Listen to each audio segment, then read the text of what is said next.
नमस्कार विद्यार्थी मित्रांनो, आज पुणे डिस्ट्रिक्ट कोऑपरेटिव्ह बँकचं नोटिफिकेशन एक शॉर्ट नोटिफिकेशन जाहीर झालं आणि या नोटिफिकेशनच्या माध्यमातून पुणे डिस्ट्रिक्ट कोऑपरेटिव्ह बँकेमध्ये 400+ क्लर्कच्या वॅकन्सीज ज्या आहेत या येतील असं या रिक्रुटमेंटच्या नोटिफिकेशन मधून किंवा शॉर्ट नोटिफिकेशन मधून जाहीर करण्यात आलं।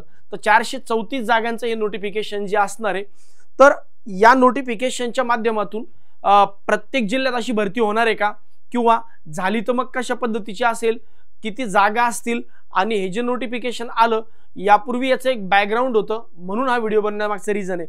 दुसरी महत्त्वाची गोष्ट, बरेच विद्यार्थी असे आहेत की जे बँकिंगची तयारी करत होते किंवा करतायत, पण बँकिंग करण्याचं एज संपत आलंय किंवा करत होते, आता बँकिंग करण्याचे संपून गेलं पण फायनल सिलेक्शन नाही झालं।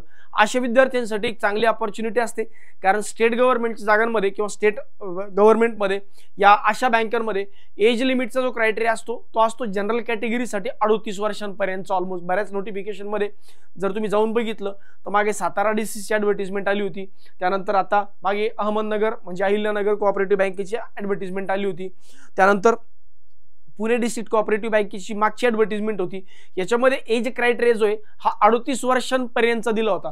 म्हणून असे विद्यार्थी ज्यांचं वयोमर्यादा संपत आली आहे किंवा ज्यांना माझ्या घराजवळ तुमच्या घराजवळ जॉब पाहिजे अशी काही विद्यार्थ्यांची प्रायोरिटी असते, तर अशा विद्यार्थ्यांना या बँकेच्या माध्यमातून एक चांगली अपॉर्च्युनिटी जी आहे ती मिळू शकते। म्हणून हा व्हिडिओ जो आहे हा भरपूर इन्फॉर्मेशन तुम्हाला या संदर्भात देणार आहे, म्हणून व्हिडिओ शेवटपर्यंत बघा आणि माहिती आवडल्यास लाईक, शेअर आणि सबस्क्राईब करायला विसरू नका। सर्वात पहिल्यांदा आपण डीसीसी बँकांबद्दल समजून घेऊ। डीसीसी बँका म्हणजे डिस्ट्रिक्ट कोऑपरेटिव्ह बँक्स, ज्या राज्य सरकारच्या अखत्यारीत येतात। आता तसे यांच्यातल्या बऱ्याच बँका ज्या आहेत त्या लॉस मेकिंग पण आहेत, बऱ्याच बँका प्रॉफिट मेकिंग पण आहे। बऱ्याच बँकांमध्ये बऱ्याच बँका या ज्या आहेत या तुम्हाला माहिती आहे सो कॉल्ड कुणी बुडवल्यात किंवा कशा पद्धतीने त्यात आपल्याला पडायचं नाही, पण तरी पण या बँका जिवंत ठेवण्याचं काम सरकार करते, कारण सहकार धोरण जे किंवा सहकार क्षेत्र जे हे जिवंत राहिलं तरच जनसामान्यांना न्याय मिळेल असं गव्हर्नमेंटचं म्हणणं असतं। त्यामुळे या बँका ज्या आहेत सध्या तरी अजून जिवंत आहेत, पुढेही जिवंत राहतील डेफिनेटली, म्हणून ही रिक्रुटमेंट जी आहे ही या पद्धतीच्या या माध्यमातून चालू आहे। आता हे जे नोटिफिकेशन असतं डिस्ट्रिक्ट कोऑपरेटिव्ह बँकांचं, याच्यामध्ये त्या स्पेसिफिक, आता for example district cooperative bank आहे पुणे, तर पुणे डिस्ट्रिक्ट कोऑपरेटिव्ह बँकेचं नॉर्मली त्या जिल्ह्यामध्ये वावर असतो, असं नाही की कंपल्सरी। आता अकोला डिस्ट्रिक्ट कोऑपरेटिव्ह बँक आहे, पण अकोला डिस्ट्रिक्ट कोऑपरेटिव्ह बँकेच्या काही शाखा वाशिम जिल्ह्यात पण आहेत, त्यामुळं असं काही कंपल्सरी नाही की त्याच जिल्ह्यात आहे, तर त्या काही बँका बाहेरच्या जिल्ह्यात पण आहेत। स्टील त्या जिल्ह्यांमध्ये या बँकांची डेफिनेटली तुमची पोस्टिंग जी आहे ही होणार आहे।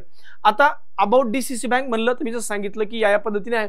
बाकी एलिजिबिलिटी क्रायटेरिया काय असतो बघा, आता या डीसीसी बँकेमध्ये जर रिक्रुटमेंट निघाली ती क्लरिकलसाठी रिक्रुटमेंट निघते, ऑफिसर कॅडरसाठी किंवा डायरेक्ट प्रोबेशनरी ऑफिसर, जसं नॅशनलाइज बँकेत होतं तसं डायरेक्ट प्रोबेशनरी ऑफिसरसाठी रिक्रुटमेंट होत नाही, कधी कधी ज्युनियर ऑफिसर म्हणतात, पण नॉर्मली क्लरिकलसाठी ही रिक्रुटमेंट होते। आता याच्यामध्ये पण बघा, पुणे जिल्हा मध्यवर्ती सहकारी बँक मर्यादित पुणे यांना लेखनिक म्हणजे क्लरिकल पोस्ट, लेखनिक हुद्द्याची 434 पदे रिक्त पदे भरण्याकरता निवड सूची तयार करण्यासाठी सरळ सेवा भरतीद्वारे पात्र उमेदवारांकडून विहित नमुन्यात ऑनलाईन अर्ज मागवण्यात येणार आहेत। आता हे अर्ज कधीपासून चालू होणार आहे? 1 डिसेंबर 2025 पासून ते 20 डिसेंबर 2025 पर्यंत, म्हणजे अजून ऑलमोस्ट महिनाभर आहे हे जाहिरातीचे ऑनलाईन ऍप्लिकेशन चालू होण्यासाठी। पण जसं मी सांगितलं की हे ऍडव्हान्स मध्ये मी तुम्हाला नोटिफिकेशन का सांगतोय, याच्या मागचं रिझन आहे की जास्तीत जास्त विद्यार्थ्यांनी आतापासून तयारी करावी, आणि जागा भरपूर आहे बघा। पुण्यामध्ये जर एवढे जागा आहेत, पुढे अहिल्यानगरची जाहिरात येऊ शकते, परभणी जाहिरात येऊ शकते, संभाजीनगर असेल। आता या कुठल्या जाहिराती येतील, काय येतील याच्याबद्दल आज सांगणं थोडंसं अवघड आहे, पण याचं बॅकग्राऊंड असं आहे की मागच्या काही दिवसांमध्ये तुम्ही जर एक नोटिफिकेशन बघितलं असेल तर स्टेट गव्हर्नमेंटने एक निर्णय घेतला की राज्य सरकारी बँक ज्या आहेत म्हणजे जिल्हा सहकारी बँका ज्या आहेत या जिल्हा सहकारी बँकांमध्ये त्या जिल्ह्याचे 70% उमेदवार घेण्यात येतील। फॉर एक्झाम्पल आता पुणे डिस्ट्रिक्ट कोऑपरेटिव्ह बँकांमध्ये याच्या जवळजवळ 70% जागा ज्या आहेत याच्यापैकी 70% जागा या पुणे जिल्ह्यातील उमेदवारांसाठीच आरक्षित असणार आहे। म्हणजे जर तुम्ही इतर जिल्ह्यातून अप्लाय करताय, सपोज संभाजीनगर मधल्या विद्यार्थ्यांना जर पुणे जिल्ह्यात अप्लाय करायचंय तर ते 30% जागांसाठी 30% वॅकन्सीजसाठीच हे लोक जे आहेत हे एलिजिबल असतील, कारण त्यांचं म्हणणं आहे की 70% जागा ज्या आहेत या आम्ही आमच्या जिल्ह्यासाठी आरक्षित करून ठेवल्या।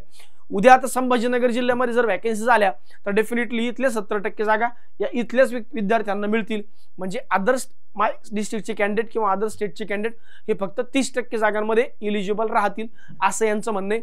तर काही प्रमाणात ही गोष्ट पॉझिटिव्ह पण आहे, काही प्रमाणात ही गोष्ट निगेटिव्ह पण आहे, कारण ज्या डिस्ट्रिक्टची जागाच नाही आल्या अशा विद्यार्थ्यांना या केसमध्ये अपॉर्च्युनिटीज कमी मिळतील.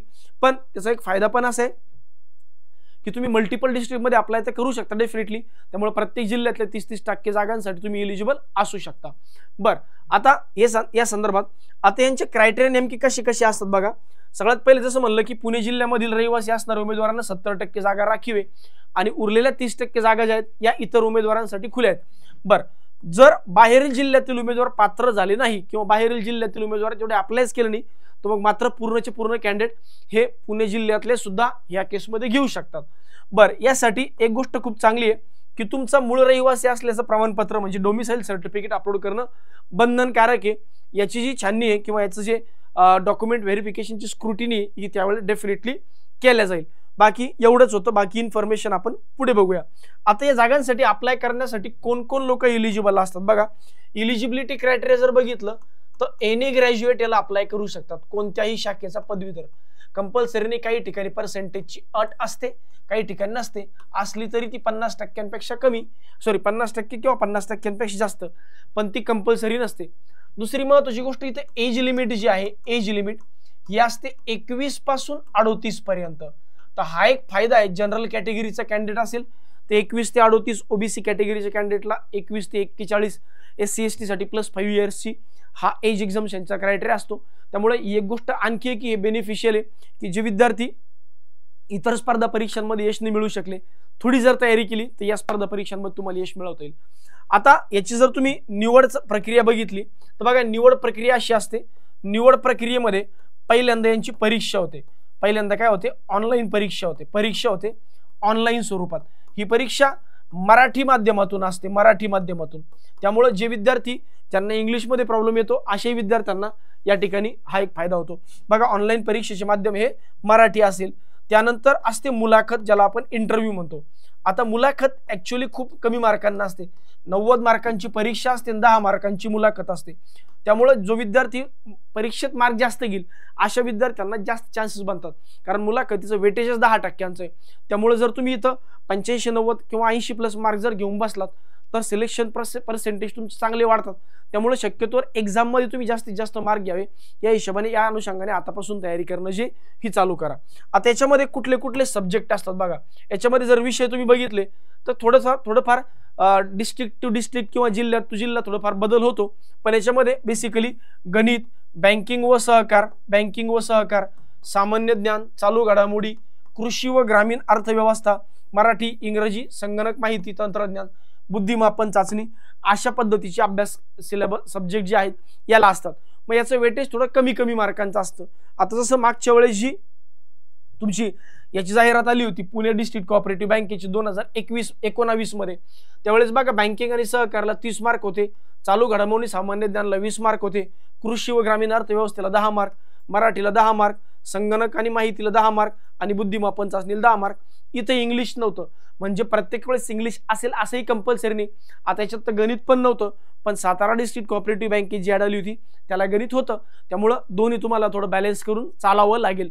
तर असा एक बेनिफिट आहे की मराठीमध्ये परीक्षा आहे, त्यानंतर डिस्ट्रिक्ट लेवलला तुमची पोस्टिंग असेल, म्हणजे तुमच्या जिल्ह्यात तुमची पोस्टिंग असेल.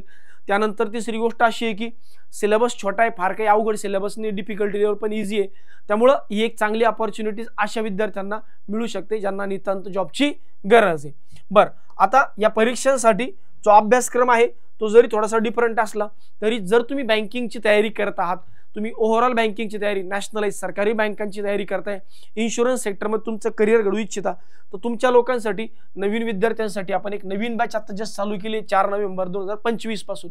तर या बॅचला जॉईन तुम्ही करू शकता. याचे डेमो लेक्चर जे आहेत हे सारथी एज्युकेशन या यूट्यूब चॅनलला तुम्हाला बघायला मिळतील. रोज दुपारी 12 ते 4च्या दरम्यान ही बॅच असते. या बॅचबद्दल अधिक माहितीसाठी सारथी एज्युकेशनच्या यूट्यूब चॅनलवर एक स्पेशल व्हिडिओ या बॅचच्या संदर्भात टाकलाय, ज्या बॅचचं नाव आहे बघा चॅम्पियन्स बॅच 8.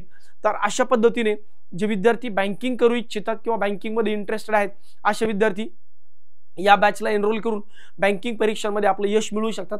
कारण सारथी एज्युकेशन दरवर्षी जवळजवळ 1,500 ते 2,000 बँक अधिकारी घडवतं। बँक अधिकारी घडवणारी एक फॅक्टरीच तुम्ही असं म्हणा, कारण दरवर्षी आपल्याकडून एवढे रिझल्ट जे हे येत असतात। आपला क्लास जो आहे हा छत्रपती संभाजीनगर येथे ऑफलाईन स्वरूपात आहे, पण जर तुम्हाला ऑनलाईन करायचं असेल तुम्ही ऑनलाईन क्लासेस सुद्धा आपले करू शकता। सारथी एज्युकेशन नावाचं आपलं मोबाईल ॲप्लिकेशन आहे, तिथेही तुम्हाला बघायला मिळतील, किंवा काही माहिती जर तुम्हाला या संदर्भात पाहिजे असेल तर या नंबरला तुम्ही डायरेक्टली कॉन्टॅक्ट करू शकता। 8694947070 या नंबरला तुम्ही कॉन्टॅक्ट करून अधिक माहिती घेऊ शकता। बाकी या बँक भरतीबद्दल, जिल्हा बँक भरतीबद्दल जी नवनवीन माहिती आहे, जे नवनवीन अपडेट्स आहेत, या आपण या यूट्यूब चॅनलला देत राहू। त्यामुळं या यूट्यूब चॅनलला सबस्क्राईब करायला विसरू नका, आणि माहिती आवडली असेल तर लाईक मात्र नक्की करून जा। धन्यवाद।